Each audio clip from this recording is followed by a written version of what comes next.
వరి సాగులో పెరుగుతున్న కూలీల కొరత, ప్రతికూల పరిస్థితులతో రైతులు నేరుగా విత్తే విధానాలను ఆచరిస్తున్నారు.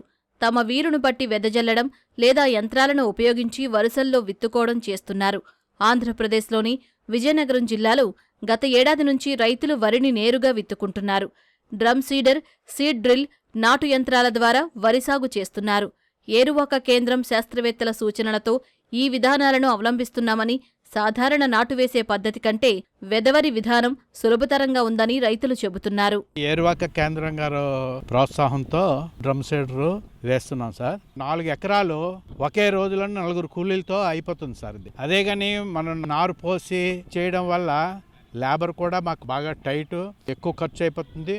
దానికి దీనికి 10,000 వరకు మనకి వేరియేషన్ కనిపిస్తుంది సార్ ఖర్చు. 1975 నుంచి మేము కల్టివేషన్ చేస్తున్నాం అండి.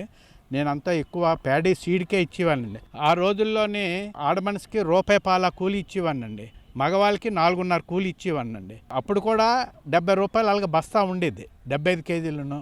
ఇప్పుడు లేబర్ కాస్ట్ చూస్తే మొత్తం మీద ఒక 400 టైమ్స్ పెరిగిందండి. ప్యాడీ ఇది చూస్తే ప్రైస్ 20 టైమ్స్ కూడా పెరగలేదు సార్. లేబర్ కొలత మీద వెదకు వచ్చేసామండి. దానికి తోడు అది ఇంకో ప్లస్ ఏంటంటే ఇన్ టైంలో అప్పుడు వర్షాలు పడట్లేదు. ఆకులు పోసామనుకోండి, దానికి నీరు కట్టుకోవడం, మళ్ళీ చేసుకోవడం. ఇన్ టైంలో దమ్మ అవ్వకపోతే ఇంచుమించు 90 రోజులు 80 రోజులు ఆకులు ముదిరిపోతున్నాయి. ఆ ముదిరిపోవడాన్ని ఎదలకు వచ్చేసామన్నమాట. ఎదలకు వచ్చేయడం వల్ల ఏంటంటే మాకు లేబర్ మిగులుతుంది. ఒక 2-3 క్వింటాలు తగ్గినా మాకు మదుపు తగ్గుతుంది. ఉడుపు ఆగుతీతకై ₹7,000 అయిపోయేదండి ఖర్చు. ఆ ఖర్చుని తగ్గించుకోవడం కోసమనే ఈ ఎదకొచ్చామండి. తర్వాత సకాలంలో వర్షాలు పడేవి కాదు, వర్షం ఉంటే కానీ దమ్ము అవ్వదు. ఆ తర్వాత దాని గురించి అలా చూసి ఇంతలో ఆకులు చచ్చిపోయి మళ్ళీ ఆ సంవత్సరం ఖాళీగా ఉండవలసి వచ్చేది. అదే ఎద అయితే కొంత నీరున్నా నీరు ఉండపోయినా ఈ ఎద తట్టుకొని వెళ్ళగలుగుతుంది. దిగుబడి ఒక ఎంతో కొంత తగ్గుతుందండి. దాని మీద తగ్గుతుంది కానీ తగ్గినా మాకు పెద్ద ఇబ్బంది ఏమీ లేదు. ప్రస్తుత ఖరీఫ్ సీజన్కు గాను ఏరువాక కేంద్రం జిల్లా వ్యాప్తంగా ప్రదర్శన క్షేత్రాలను ఎంపిక చేసి సంబంధిత రైతులకు పలు విధాలుగా ప్రోత్సాహకాలు అందించిందని, ఇందులో భాగంగా వరి సాగును లాభసాటిగా మార్చే క్రమంలో యంత్రాల వినియోగం పెంచడంతో పాటు పెట్టుబడులను సైతం తగ్గించే చర్యలు చేపడుతున్నామంటూ ఏరువాక కేంద్రం శాస్త్రవేత్తలు చెబుతున్నారు. మన విజయనగరం జిల్లాలో దాదాపు 90,000 హెక్టార్లలో అంటే 2,35,000 ఎకరాల వరకు కూడా వరిని పండించడం జరుగుతుంది. అయితే ఈ మధ్య కాలంలో చాలా వరకు నేరుగా విత్తే పద్ధతికి చాలామంది రైతులు మరలడం జరుగుతుంది.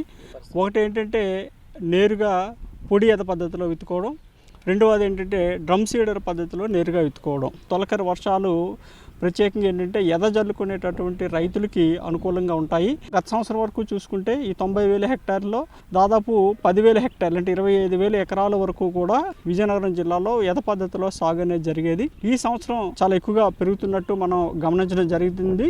మనం పొడి ఎదలో మనం చేసుకున్నప్పుడు ఏంటంటే పొడి ఒక 2-3 దుక్కులు వేసుకొని నేలను తయారు చేసుకొని మన సీడ్రిల్తో సహాయంతో కానీ ఎద పెట్టుకోవడం కానీ, అదేవిధంగా వర్షాలు బాగా అనుకూలించి దమ్ముకి సరిపడే నీరు ఉన్నప్పుడు దమ్ము చేసుకుని డ్రమ్ సీడర్తో లాగేటటువంటి పద్ధతి 4 కూలీలు ఒక రోజుకి దాదాపు 4 నుంచి 5 ఎకరాల వరకు కూడా ఉడుపు ఉడిచే ఈ యొక్క డ్రమ్ సీడర్తో ఎదపెట్టేటటువంటి పరిస్థితి ఉంది. అదే నారు వేసి నారు పెంచి దమ్ము పెట్టి నాట్లు వేసేదానికి దాదాపు ఒక ఎకరానికి 15 మంది వరకు కూడా కూలీలు అవసరపడతారు. ఎకరాకి కేవలం ఒక 800తో మనం ఈ యొక్క ఎదపెట్టుకోవడం జరుగుతుంది. కేవలం ఉడుపు ఉండడానికి ₹3,500 నుంచి ₹4,000.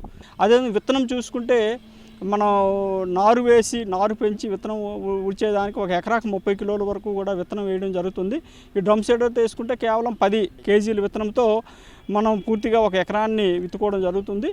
ఈ డ్రమ్ సీడర్తో ఎదపెట్టుకోవడం వలన రకాన్ని బట్టి దాదాపు 5 నుంచి వారం రోజుల వరకు కూడా ముందే మనకి కోతకు రావడం జరుగుతుంది. మొదటి దశ నుంచి చివరి దశ వరకు కూడా కలుపును యాజమాన్యం చేసుకోవడానికి సరైన కలుపు మందులు ఉన్నాయి కాబట్టి కలుపును కూడా తక్కువ ఖర్చుతో యాజమాన్యం చేసుకునేటటువంటి పరిస్థితి ఉంది. కాబట్టి రైతులు ఈ మధ్య కాలంలో ఈ యొక్క డ్రమ్ సీడర్తో వరిని విత్తుకోవడానికి మనకు రైతులు మొగ్గు చూపించి విస్తీర్ణం అనేది పెరగడం జరుగుతుంది. జిల్లాలో వ్యవసాయ శాఖ ఏరువాక కేంద్రాలు రైతులకు వరి సాగులో మేలైన రకాలను అందిస్తూ మెరుగైన సాగు విధానాలను పరిచయం చేస్తున్నారు. రానున్న రోజుల్లో వరిలో నేరుగా విత్తే విధానాలను మరింత విస్తరించే యోచనలో ఉన్నట్లు అధికారులు చెబుతున్నారు.